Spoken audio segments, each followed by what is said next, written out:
Obviously I was a mistake. Definitely some kind of oversight in the family planning department. An unforced error, they might call it in tennis. Otherwise, explain why Bob and Elsie Stewart, at 42 and 39, with 4 children to feed, the youngest of them already 10, would suddenly take it into their heads to produce another baby. Furthermore, explain why they would do this in the middle of the Second World War. Hence, eventually, the family joke. Roddy was Dad's slip-up, but, as Dad's slip-ups go, a fairly lucrative one. I can't say I was ever made to feel like a mistake, though. On the contrary, despite my late arrival, or perhaps because of it, I seemed to be welcomed very warmly, by the 6 members of my immediate family at any rate, less so by Hitler. My point of entry into the world on the evening of the 10th of January 1945 was a small bedroom on the top floor of a terraced house on the Archway Road in North London, whose windows had been blown out so many times by the aftershock of exploding bombs from Germany that my dad had cut his losses and boarded them up. The worst of the Blitz was almost over by then, and indeed the war in Europe would end altogether nearly 4 months later. But with no regard for my best interests, the Germans had bombed London throughout my mum's pregnancy.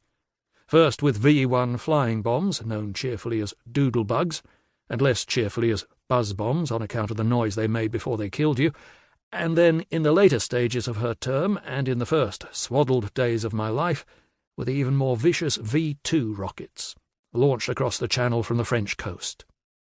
Those bastards tended to leave a 25-foot deep crater where your house used to be. You didn't want to be under a V-2 when it landed, pregnant, swaddled, or otherwise.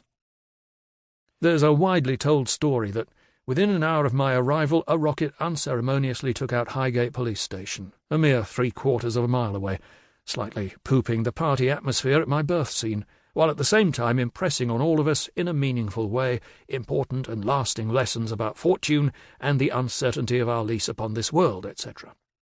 It's a good little parable, but, alas, completely untrue. Just one of those legends, fables, and downright lies told in the name of publicity that we will have cause to unpick as this story goes along. Some weeks separated my birth and the bombing of the cop shop. Life in London in those days was one long close shave, however, and many Londoners shared that lucky-to-make-it feeling, not least if their house overlooked railway yards, as ours did, thereby inadvertently becoming a magnet for bombers with poor aim. While my mum was pregnant with me, the air raid siren would usually sound at around 1:30 a.m., and Mary, the eldest child at 17, would get my brother Bob, who was 10, and sister Peggy, 9, out of their beds and into their coats, and lead them, each carrying their pillow, into the garden in the pitch black and down into the family Anderson shelter. 6 sheets of government-issue corrugated iron, formed into a shed and half sunk into the ground, with earth and sandbags thrown on top for extra blast-proofing. Then they would all crawl into the narrow metal bunk beds and try to sleep through the noise and the fear until the morning. My brother Don, who was 15 at this point, preferred to stay in the comfort of his bed, in the house, unless something dropped close by and he felt the walls shake, at which point the appeal of a metal bunk in the garden would suddenly become irresistible. Of course, thousands of other London families were out of harm's way, the children evacuated to the country, temporarily adopted by kindly rural folk in houses that were less likely to get a rocket through their ceilings. But my family had talked about it, and decided that they couldn't bear to separate, neither the children from the parents, nor the parents from the children.